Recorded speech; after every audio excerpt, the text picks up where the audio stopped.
Is going on, guys? Dale7402 back with another episode of Ringside Republic.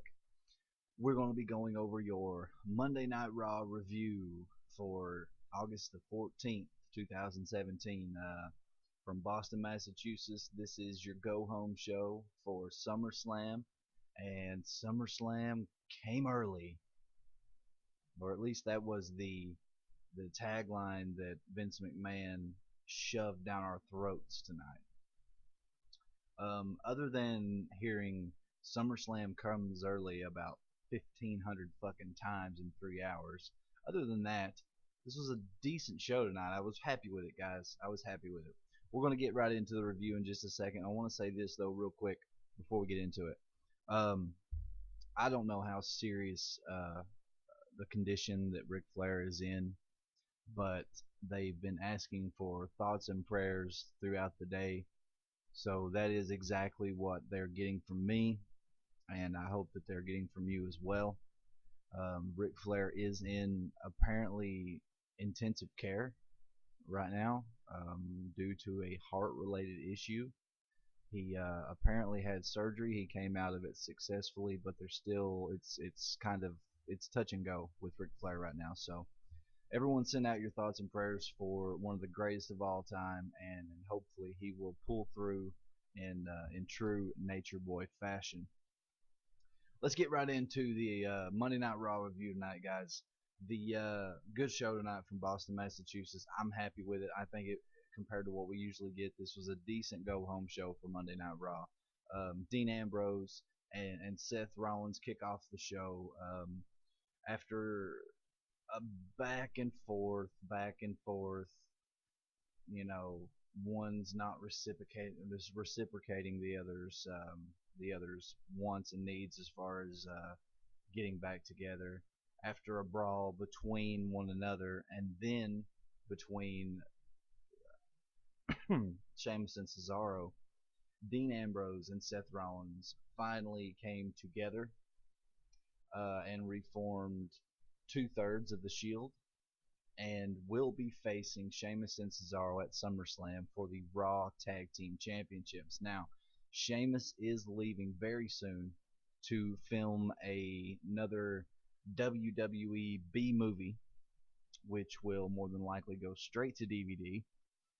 But all of that being put aside, Sheamus is leaving for an extended period of time to film this movie, and I fully expect to see Dean Ambrose and Seth Rollins capture the tag team championships at SummerSlam. I think that's pretty much a no-brainer. We've got Nia versus Sasha Banks for the number one contender to the Raw Women's Championship. Had a very decent match. Sasha Banks wins, and she is your number one contender for the Raw Women's for the Raw Women's Championship at SummerSlam. It will be Alexa Bliss versus Sasha Banks. Backstage, The Miz and Kurt Angle and the Hardys briefly. The Miz makes a match between Kurt Angle makes a match between The Miz and Jason Jordan for later in the night. And the refs come and say, "Come quick, Kurt. We got problems with Finn Balor and Bray Wyatt. They're going at it, you know." And I want to say one thing too tonight. Boston was really on fire tonight. Boston was a great crowd tonight. They usually are, but they were very hot for the most part of the show. For the first couple hours of the show, Boston was on fire and really upbeat and a great crowd. You know, towards the end of the night, it slided off just a little bit, but really good crowd in Boston tonight. We come back from commercial break, and Finn Balor and Bray Wyatt are brawling backstage. Kurt Angle makes the match Finn versus Bray Wyatt tonight instead of SummerSlam. Now, what I don't understand is, I understand after the match and everything that transpired through the night, I understand why they did it, but I didn't know that it was ever made official that Finn Balor and Bray Wyatt were having a match at SummerSlam before tonight. Kurt Angle kept screaming, "Wait for SummerSlam, wait for SummerSlam," but unless I missed something somewhere, the match had not been official. It had not been made official yet. So that was kind of stupid in my opinion. We got Elias Sampson in the ring, or just Elias in the ring singing the song. Our Truth interrupts. Elias takes out Our Truth. Nothing big there. Big Cass comes out and cuts a promo on Big Show and Enzo Amore. Wasn't very interested in this feud, but tonight did a good job as far as trying to help build towards it a little bit. The club, the Good Brothers, Carl Anderson, Luke Gallows came out and helped Big Cass jump the Big Show. They wrapped a belt around his hand and stuck his arm in the cage and slammed the cage door on his hand, and injured the Big Show in that way and took him out. And later on backstage, Big Show's backstage with his hand, and the doctor says it looks like it's broke. We'll have to wait on the X-rays, but it looks like it's broke. And Big Show says there's no way that he will be out of SummerSlam. In my mind, I see Big Show coming out at SummerSlam with a cast on his hand, and he ends up giving the knockout blow to Big Cass yet again with the cast on his hand, and cast breaks, and Big Show gets the win. That's visually what I see in my mind for SummerSlam. And we got Neville versus Akira Tozawa. Now, they made the Cruiserweight Championship match for tonight instead of SummerSlam. Now, I think the reason that they did this was, obviously, if you watch the show, Akira Tozawa won the Cruiserweight Championship tonight from Neville on Monday Night Raw. I don't really think what they wanted to happen was, I don't think that they wanted the Cruiserweight Championship to change hands on the kickoff show, which is where it was being placed. So I think what they did was they gave us a title change tonight on Monday Night Raw. There will be the rematch on the kickoff show, and I'd say Akira Tozawa will retain his championship. But Neville and Akira Tozawa had a pretty good match tonight.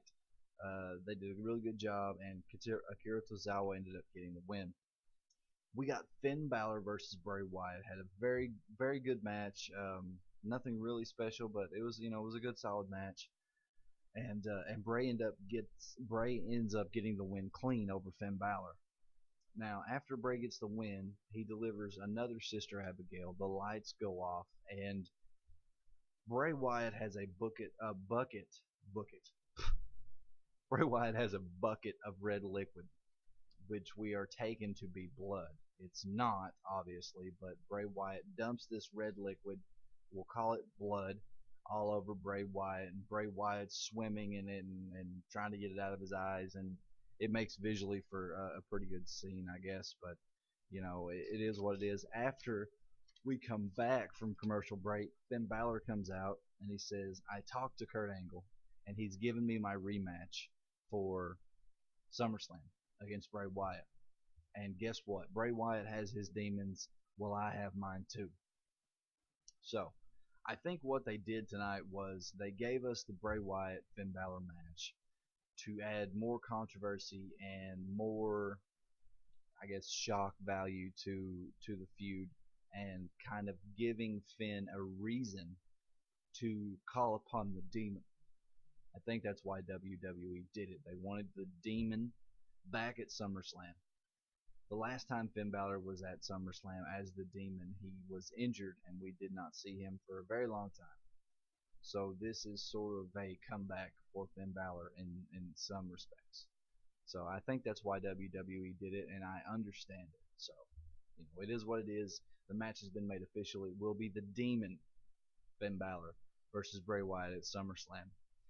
Emma versus Mickie James, just a filler match. Nobody really gives a shit about it. Mickie James got the win. Crowd was dead during this match. Fucking dead. Let's see. The Miz versus Jason Jordan. The Miz gets DQ'd because his entourage comes in and jumps Jordan.